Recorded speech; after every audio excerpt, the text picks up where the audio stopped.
Iran has reportedly signaled it has no plans for immediate retaliation after what several sources suggest was an Israeli attack on its territory in the latest apparent tit-for-tat exchange. It has sparked fears that tensions between the two rivals could morph into a wider conflagration. But a senior Iranian official told Reuters it's unconfirmed whether the explosions were caused from abroad, and that what happened in Iran was not any external attack, but more likely a, quote, infiltration. Iranian state media had reported multiple explosions near an army base in the central city of Isfahan. Officials say they were caused by the country's air defenses and that 3 drones were shot down. The International Atomic Energy Agency has since confirmed nearby nuclear facilities were unharmed. Israel, which had warned of retaliation against Iran for days, has yet to respond to this incident. American media, quoting officials, say the U.S. had received notification before the incident took place. This latest spike in tensions comes just days after Iran launched an unprecedented attack against Israel in retaliation for an airstrike earlier this month on its embassy in Syria. A number of countries and world bodies are calling for immediate calm to prevent a further worsening of conflict. In a joint statement, G7 foreign ministers say the bloc will continue to work towards de-escalation. China, Russia and Egypt are among several other nations also voicing their concerns. And our correspondents are live with more details. Sarah Coates standing by for us in Tel Aviv and Benji Hyer in Washington, D.C. Let's get to Sarah first. Sarah, no official word yet from Israel after days of warnings not to retaliate. What's behind this silence?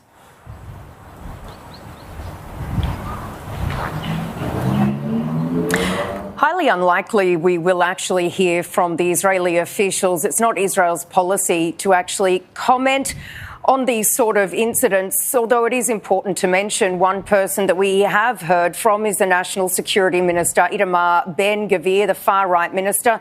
He's come out tweeting pathetic, or that was the translation from Hebrew, and he's being slammed here in Israel for this response. The opposition leader, Yair Lapid, he's also posted, he said that never before has a minister in the security cabinet done such heavy damage to the country's security, to its image and to its international standing. But here on the ground, it really doesn't feel as though much has happened over this past 12 hours. If you put it into comparison to what we were really seeing last Friday when there was this threat of this Iranian attack on Israel, people were out buying generators, they were withdrawing a lot of money and they were panic buying food.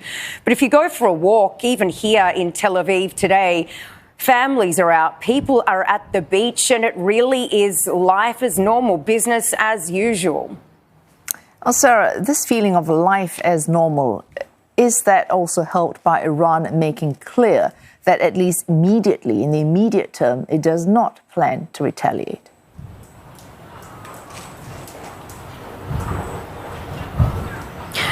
Well, Iran and Israel really have nothing to gain with a direct confrontation with one another. What we really can expect to see here is more of a push by Iran on its proxies like Hezbollah in Lebanon to further escalate attacks against Israel. And we've really been seeing this on a daily basis, a deterioration there in Israel's north since this war in Gaza began. We do need to remember just this week, a few days ago, there was an explosive-laden drone that was fired at a community centre in a Bedouin town in Israel's north that was being used by Israeli military forces.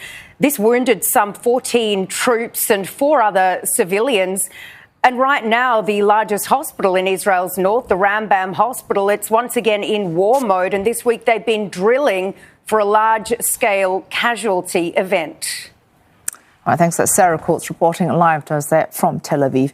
And Benji Hyer is standing by for us in Washington, D.C. Benji, we just heard there from Sarah. Israel does not officially comment on strikes like these. How has the U.S., though, reacted so far to these supposed strikes?